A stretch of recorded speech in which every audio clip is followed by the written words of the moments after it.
నాగస్విన్ దర్శకత్వంలో ప్రభాస్ హీరోగా నటించిన కల్కి 2898 ఏడీ మూవీ బ్లాక్ బస్టర్ గా నిలిచింది. జూన్ 27న వరల్డ్ వైడ్ గా థియేటర్లలో రిలీజైన ఈ సినిమా ఇప్పటికీ బాక్సాఫీస్ వద్ద హవా కొనసాగిస్తోంది. 50 రోజులకు చేరువవుతున్నా కూడా రోజుకి కోటికి పైగా రాబడుతోంది. దీంతో ప్రభాస్ క్రేజ్ ఏమాత్రం తగ్గలేదని కల్కి ప్రూవ్ చేస్తోంది.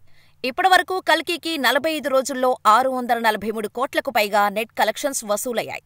గ్రాస్ పరంగా చూస్తే ప్రపంచవ్యాప్తంగా 1200 కోట్లకు చేరువలో ఉంది. మొత్తంగా మేకర్స్కు ఇప్పటివరకు 165 కోట్లకు ప్రాఫిట్ ఇచ్చింది కల్కి. ఇదిలా ఉంటే కల్కి ఓటీటీలోకి ఎప్పుడొస్తుందా అని ఈగర్గా వెయిట్ చేస్తున్నారు ఓటీటీ లవర్స్. ప్రముఖ ఓటీటీ అమెజాన్ ప్రైమ్ వీడియోలో ఆగస్టు 23 నుంచి కల్కి చిత్రం స్ట్రీమింగ్ కానున్నట్టు తెలుస్తోంది. అయితే ముందుగా రెంటల్ పద్ధతిలో ఈ చిత్రాన్ని ఓటీటీలోకి తీసుకొస్తున్నారు. ప్రీ స్ట్రీమింగ్ వచ్చేసి సెప్టెంబర్ నుంచి ఉండొచ్చని టాక్ వినిపిస్తోంది. అయితే కల్కి ఓటీటీ వర్షన్పై 2 రకాల కథనాలు వినిపిస్తున్నాయి. మామూలుగా అయితే ఏ సినిమా తీసుకున్నా ఓటీటీ వర్షన్ కోసం కొన్ని మార్పులు చేస్తుంటారు. థియేటర్ వర్షన్లో లేపేసిన సీన్స్ను ఓటీటీ వర్షన్లో యాడ్ చేసి రిలీజ్ చేస్తుంటారు.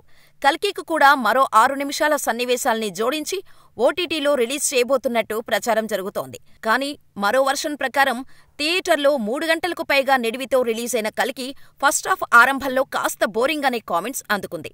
దీంతో ఇప్పుడు ఓటీటీలో అవసరం లేని సీన్స్ తీసేసి ట్రిమ్ చేస్తున్నారట.